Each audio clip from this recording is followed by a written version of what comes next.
Hey everyone, welcome back to Writer's Block. This is the second episode of the series. In the first one, we talked about what made shonen as popular as it is. If you haven't seen that episode, click on the screen to go watch it. This episode, we are going to tackle a much bigger topic, which is how to write a story. Now, just keep in mind, I'm not a published writer, so this is simply my input on the topic that doesn't really even have an answer. However, I have read many critically acclaimed books and watched well-loved movies and shows, so although I haven't produced anything, I will talk about similar tactics writers use to create a story that is worth being told. Also, keep in mind I can't make this video too long, so I'll be generalizing quite a bit. Which is good for me because I won't have to show you guys how stupid I actually am. Anyways, when writing, there are many things to take into account, from plot, world building, characters, etc. It's a lot to take in, and it is the writer's job to create an entire working world to capture the readers/watchers' attention. So, where do we start? My first tip of advice is pick a topic that interests you. Remember, if you're only writing to impress people, you'll find yourself hitting roadblocks in the process. Now, if you write for yourself as well as your audience, not only will it be a lot easier, but you'll also find yourself enjoying the process. On that note, you should also find your audience. Like in last week's episode, we mentioned that shonens are targeted for 14-year-old boys, so the content is built around that. If you are writing a kid's story, you probably wouldn't want to tackle mature topics like death and such. Now, just because you select a demographic doesn't always mean that's the only people who will be interested in your story. However, it's better to know who you are writing for. Next step you should take, assuming you know what genre and target age group, is to create a world. Whether that world follows laws like ours, or is some type of post-apocalyptic world, you need to give a vivid imagery that will make the reader feel like they are embarking on a journey. World building can be done in many ways, so get creative and look to other works for reference. Now, once you've created your world... Wait, wow. I really made it sound like that was super easy. Anyway, once you created your world, you should go on and start writing your characters.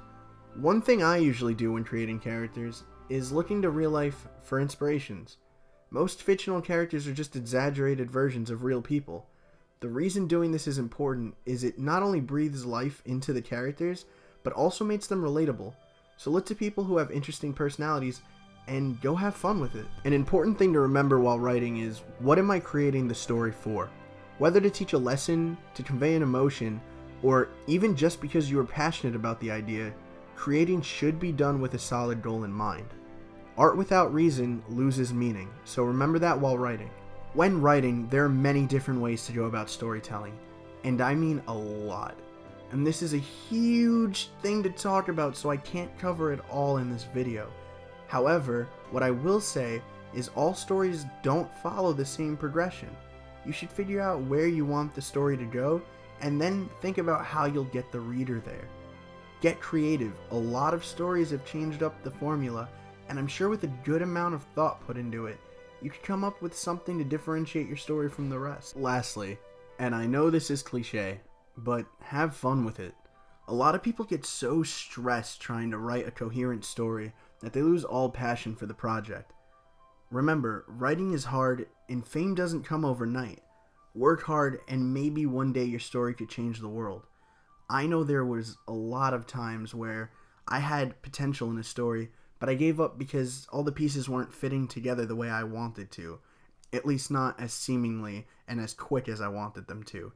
So please, just keep at it, and I'm sure you can make something great. Okay, sup guys, thank you so much for watching the second video in the series.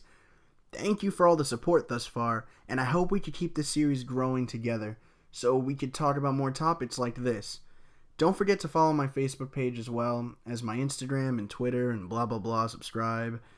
I also just wanted to say this is a big topic, and I really had to cut the script short because either it was really long or I just couldn't get into enough that I wanted to talk about. And that was kind of the case with the final product. So I am sorry that this video is shorter than before. This is a huge topic, and I just wanted to touch a little bit on it because I am very interested in storytelling, and I do think a lot of people don't really understand how to start it. And even though this is a very, very, beginner type video, if you want more of this, tell me in the comment section below, and I'll make sure to break this down, and I might even make it its own series. That way I could really tackle topics like, how to think of a story and how to come up with a world.